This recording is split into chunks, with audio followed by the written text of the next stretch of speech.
everybody. I'm Philip. And I'm Justin. And together, we are Pajamas. And we are about to embark on episode 8 of Doctor Who. The last 2 episodes were very good. So, cautious optimism are the words for today. So without further ado, let's jump right into the newest episode, the latest episode for us, rather, of Doctor Who. A sentimental episode, perhaps. Yeah. That picture, though, made him look really sinister? Foreboding, I guess, is a more Yes. proper word, yeah. So...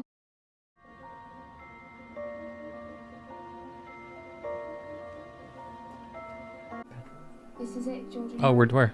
I didn't see it. A little was back. like- It was on the lower smiley face. Ah, okay. Justin just picked up on a bad wolf spotting. I did not.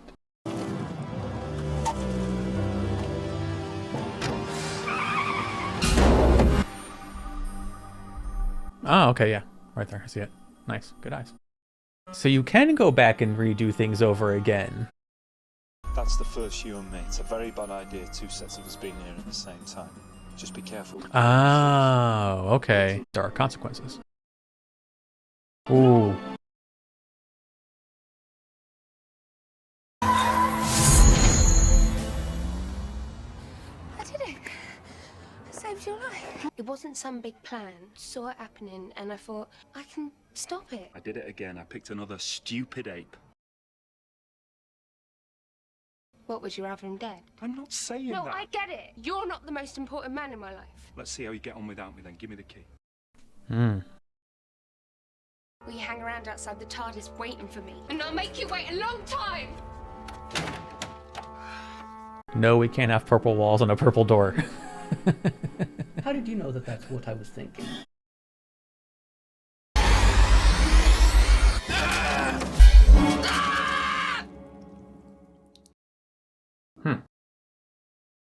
At no point are we going anywhere near there. I don't even want to think about there, and believe me, neither do you. Maybe it's a godsend. Gives you time to think. You don't have to go through with it, not these days.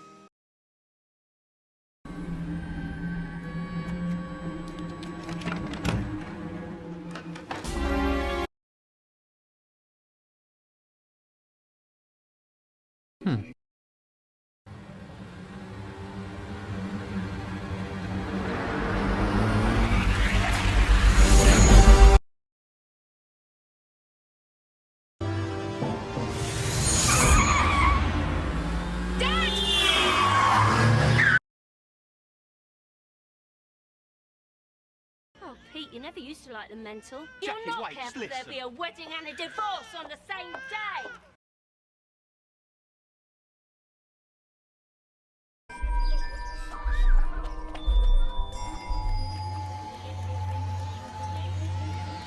If this is a blob monster.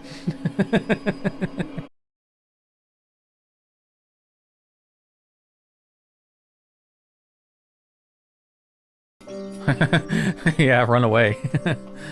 Smart kid.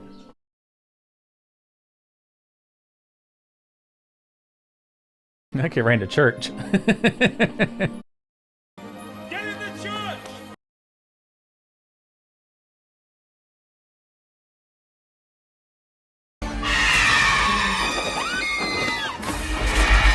Jackie Tyler, do as I say. Go and check the doors.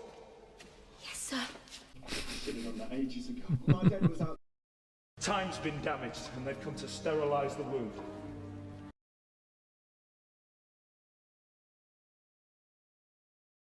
Was that a car? It's not important. Don't worry about it. I mean, I kind of would. Jackie's attitude. You sound like her when you shout.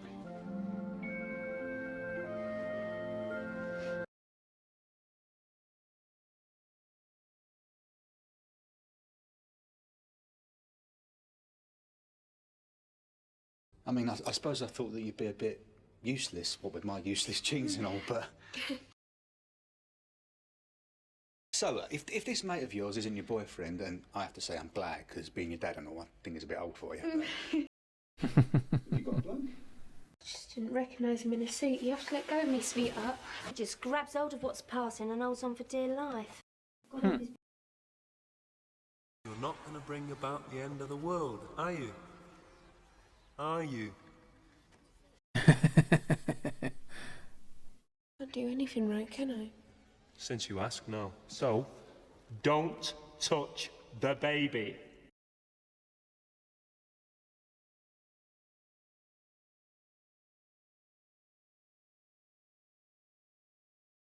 The thing that you change will stay changed. You mean I'll still be alive, though I'm meant to be dead?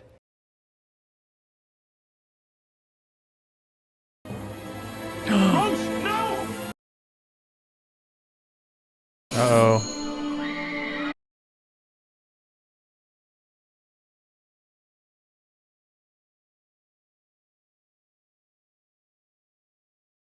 But you can't. Who am I, love? My daddy.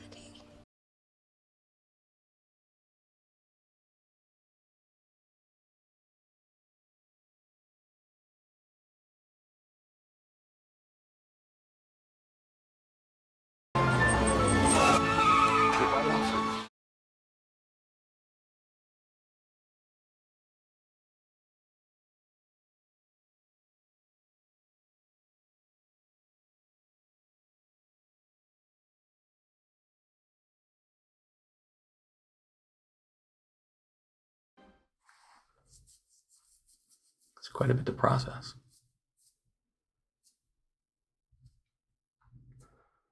It shows how much something seemingly insignificant can have an effect on, theoretically, the entire universe. Mm-hmm. Yeah.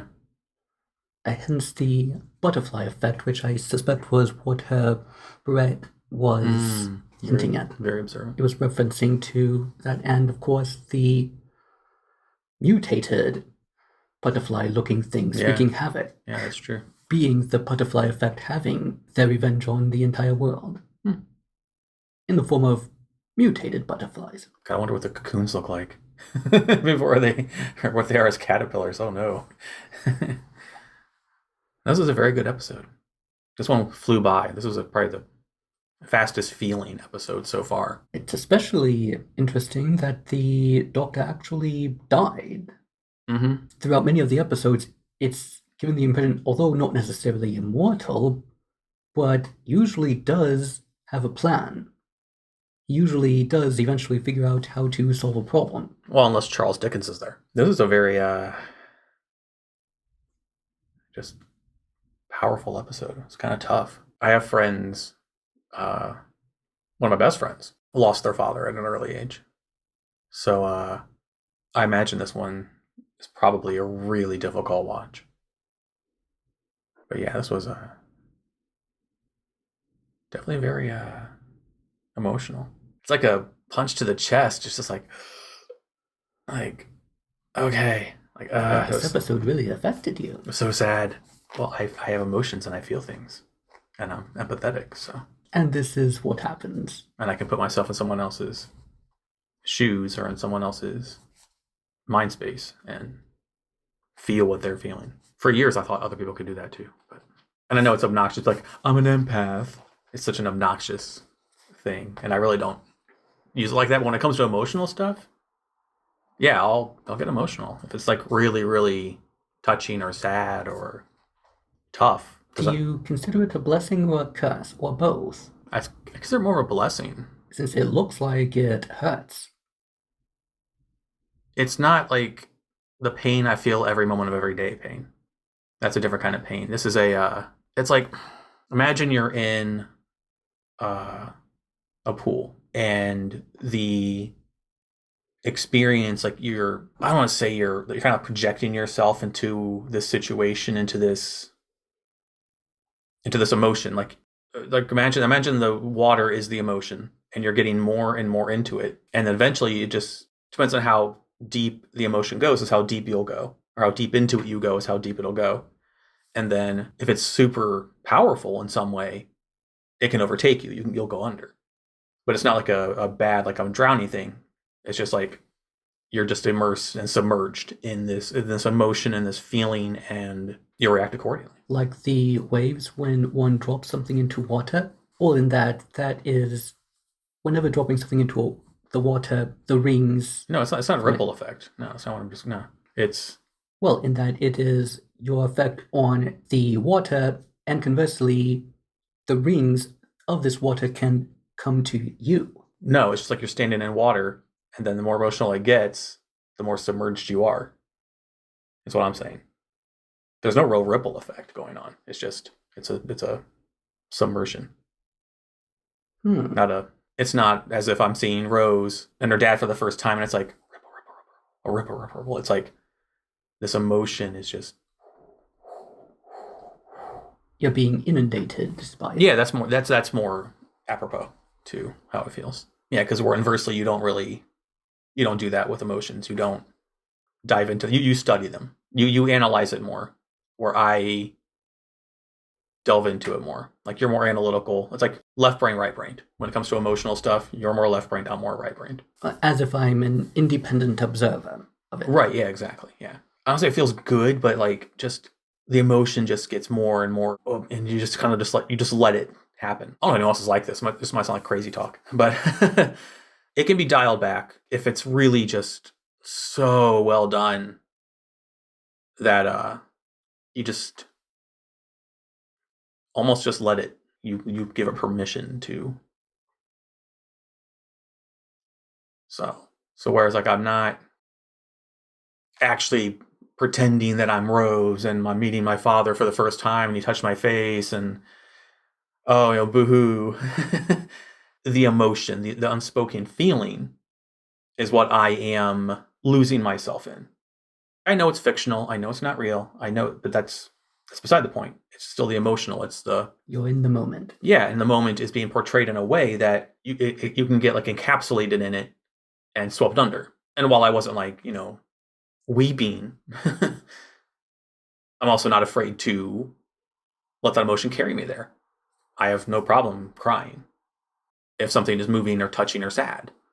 It's a human emotion, And anyone that thinks just because you happen to have some certain genitalia between your legs, that means you can't feel an emotion, needs to do some serious soul searching on what it means to be a human being, because we all feel emotions, and there's nothing wrong with crying or feeling vulnerable or portraying yourself as vulnerable. I may cry at one of these, who knows? And if I do, I won't be ashamed to. I had tears in I wasn't crying, but I had tears welling up in my eyes at a certain point, and because it was very powerful and very moving. I even wrote in my notes a few episodes back, I would have complained about Rose meddling, but here it was written in a way that made sense. It wasn't like one-dimensional feeling. It was very multifaceted, and you can understand her motivation. You can understand her reasoning and her decisions. There's not much I could really, we usually find one thing to nitpick about. There's not much I could. There is only one thing that, well, it isn't really nitpicking, but he said another one. I liked that. I wrote that there. I picked another stupid 8. Yes, which leads me to think that that could be a reference to something happening earlier, that she wasn't really the first one at all. Well, no, we never said she was. They never said she was. Well, yes, but there is no, instead of it being evenly, she could have been or could not have been, that is left ambiguous. Now it's less ambiguous that there were others. I'm glad we didn't know. We questioned it in the beginning of the season. I even said, we don't know if she's the first. We talked about that. I'm glad we don't know that. It gives the relationship more depth. But it then leads to the question that if this happened to him before, why is he making himself vulnerable in doing it again? Okay. Since he actually saw this happening. Somehow he didn't see this happening. Okay, off the record, I'm going to mute this part probably, but... Do you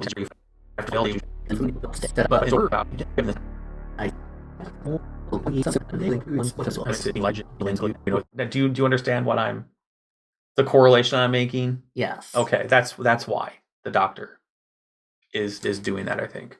I was actually happy. I'm perfectly fine with him saying that. It gives our relationship a bit more of a certain point of view that we didn't have before, because that ambiguity was gone. So it's a bit more of a clearer playing field, I guess. Perhaps he isn't as stoic as he portrays himself to be. Yeah, perhaps, yeah. That's one way to look at it. Like maybe he's more vulnerable than he lets on because it's another one. So I guess the only nitpick, maybe somebody out there, maybe this is in the lore. If it's something we haven't gotten to yet, don't spoil it. Anyone watching, please stop spoiling stuff in the comments. Please. I consider anything a spoiler if I don't know about it. Please stop spoiling stuff. It's true, he doesn't even like to see trailers. Nope. The mutated butterfly things, they were super quiet during the abductions, but super loud when they were in sight. Little Mickey was all like swinging, and then they're there and they're like, wah, wah, wah. That is not applicable to how they actually sounded, but my voice can't go to that octave. That's the only nitpick. And even then, it's fine. Stuff I complained about before, I'm not anymore. Like, they parked the TARDIS right in plain sight of the neighborhood, like right on the sidewalk. It's fine. I said in episode 1 that I was not going to complain about the CGI. Wasn't the best, but I got the point across. And the creature design was cool. Mhm. So, that's fine. And the only other thing that I can talk about in my notes, the way that Rose's mom and dad were acting. Can you imagine being in that kind of relationship? How awful that would be. Like, I mean, every relationship has some kind of struggle to it. It's two independent personalities attempting to coexist as one entity. So there's going to be some friction. There's bound to be eventually at least one significant one. But that was just, man. It's like when I meet super dramatic people or people who are just dramatic for the sake of being dramatic because they're addicted to drama. I just can't imagine being that kind of person. Talk about things that are painful. That would just be awful. Pain in the dad. I mean, I get why they did it. I mean, obviously, I get it. But so it was interesting to see Rose see her parents as the exact opposite of what she had been led to believe by her mom. Because, of course, the mom's going to speak highly of the dad in the wake of his passing. Yes. Super glad that I am not a dramatic person. Used to be in my younger years. Used to be. I'm glad that I grew up and mellowed out. But yeah, that's all I have for my notes, really. Very, very powerful, very interesting episode with some more world building, and it all made sense. That's all that I can say about this one. Okay. Well, that wraps up this episode. Thank you for listening. As always, I don't have a fancy outro, so simply say thank you for watching, and we will see you in the next one, part 9. Goodbye. Goodbye.